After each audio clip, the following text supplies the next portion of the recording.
Prostatitis एक ऐसी problem है जो सिर्फ पुरुषों में देखी जाती है। जो बुजुर्ग पेशेंट होते हैं यानी कि ओल्ड एज पेशेंट होते हैं उनमें ये प्रॉब्लम ज़्यादा देखी जाती है। इसके कुछ लक्षण होते हैं जैसे कि बार बार पेशाब जाने की इच्छा होना, यूरिन पास आउट करते समय दर्द होना, जलन होना, पेशाब थोड़ी थोड़ी मात्रा में होना और रुक रुक कर होना। ये प्रॉब्लम ज़्यादातर रात में होती है।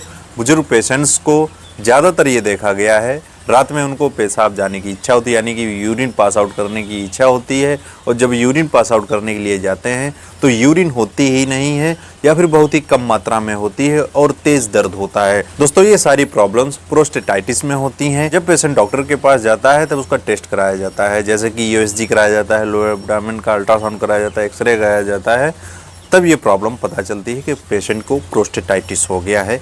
दोस्तों ये प्रॉब्लम सिर्फ पुरुषों में होती है, महिलाओं में ये प्रॉब्लम नहीं होती है, और जो छोटे बच्चे होते हैं उनमें भी ये प्रॉब्लम नहीं होती है। ज़्यादातर ये प्रॉब्लम जैसा कि मैंने बताया ओल्ड एज पेशेंट्स में ही होती है। दोस्तों अपने इस वीडियो में जानेंगे यूरिटिन डी टैबलेट के बारे में, ये किस तरह से इन सारी समस्याओं से निजात दिलाती है और जो पुरुषों में प्रोस्टेट ग्लैंड होती है उसको ठीक करती है। टैबलेट के क्या यूजेस होते हैं, क्या डोज होते हैं, क्या साइड इफेक्ट होते हैं, इसको किस तरह से लेना चाहिए और किन लोगों को इस टैबलेट का इस्तेमाल नहीं करना चाहिए, तो यही सब जानेंगे अपने इस वीडियो में। तो वीडियो को पूरा देखें, चैनल पर रहें, सब्सक्राइब जरूर कर लें। तो सबसे पहले जान लेते हैं यूरिटिन डी टैबलेट होते क्या है। दोस्तों एक ब्रांड नेम है, ये दो दवाओं का कॉम्बिनेशन होता है। इसमें टेम्सुलोसिन 0.4 mg होता है और इसमें डूटास्टेरॉयड 0.5 mg होता है। जो डूटास्टेरॉयड होता है ये बढ़े हुए प्रोस्टेट के आकार को कम कर देती है, वहीं जो टेम्सुलोसिन होती है अल्फा ब्लॉकर होती है।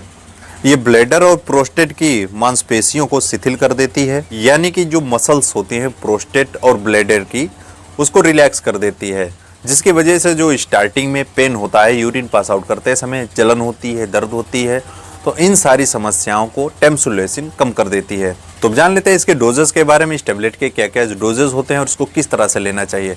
दोस्तों इस टैबलेट को खाने के आधा घंटा बाद दिया जाना चाहिए, तुरंत खाने के बाद इस टैबलेट को नहीं दिया जाना चाहिए। ज़्यादातर मामलों में इस टैबलेट का इस्तेमाल रात में ही किया जाता है, लेकिन डॉक्टर सुबह भी एडवाइस कर सकते हैं, यानी कि दिन में 2 बार तक इस टैबलेट को लिया जा सकता है। इस टैबलेट का इस्तेमाल महिलाओं में नहीं किया जाता है, बच्चों में भी इस टैबलेट का इस्तेमाल नहीं किया जाता है। जो ओल्ड एज पेशेंट्स होते हैं या फिर ऐसे पुरुष जिनको प्रोस्टेटाइटिस हो गया है, तो ऐसे पेशेंट्स में इस टैबलेट का इस्तेमाल किया जाता है। तो जान लेते हैं इसके साइड इफ़ेक्ट के बारे में। इस टैबलेट को लेने से क्या क्या साइड इफ़ेक्ट हो सकते हैं। इस टैबलेट को लेने से चक्कर आ सकते हैं, नाउजिया एंड वोमिटिंग कंडीशन हो सकती है, यानी मितली लगती है, उल्टियाँ हो सकती हैं, बेचैनी हो सकती है या फिर नींद आने की समस्या हो सकती है। अगर किसी पेशेंट का ब्लड प्रेशर कम हो गया है तो इस कंडीशन में पेशेंट को बेहोशी भी हो सकती है। इसीलिए अगर किसी पेशेंट का ब्लड प्रेशर लो है, बीपी लो है, तो इस कंडीशन में इस टैबलेट का इस्तेमाल नहीं करना चाहिए।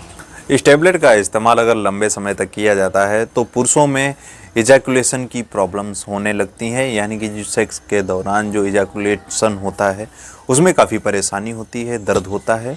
इस टैबलेट को ज़्यादा दिन लेने से नपुंसकता भी हो सकती है। तो कुछ इसके साइड इफ़ेक्ट होते हैं, फिर इसके अलावा भी कुछ साइड इफ़ेक्ट होते हैं। अगर आपको इसे कुछ साइड इफ़ेक्ट दिखें तो आपको अपने डॉक्टर या फिर फार्मासिस्ट से संपर्क करना चाहिए और इस टैबलेट को तुरंत बंद कर देना चाहिए। जान लेते हैं इसके कॉन्ट्राइंडिकेशंस के बारे में, किन लोगों को इस टैबलेट का इस्तेमाल नहीं करना चाहिए। जिन पेशेंट्स का ज़्यादा बीपी लो रहता है, इन लोगों को इस टैबलेट का इस्तेमाल नहीं करना चाहिए।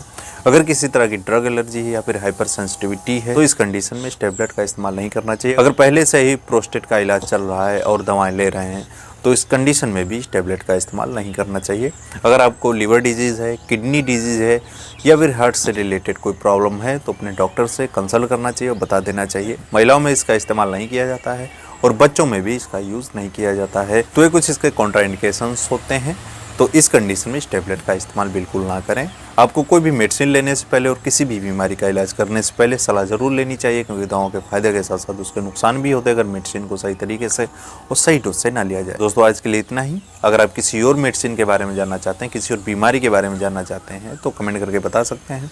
इंस्टाग्राम पर मुझे फॉलो कर सकते हो, मैसेज कर सकते हैं।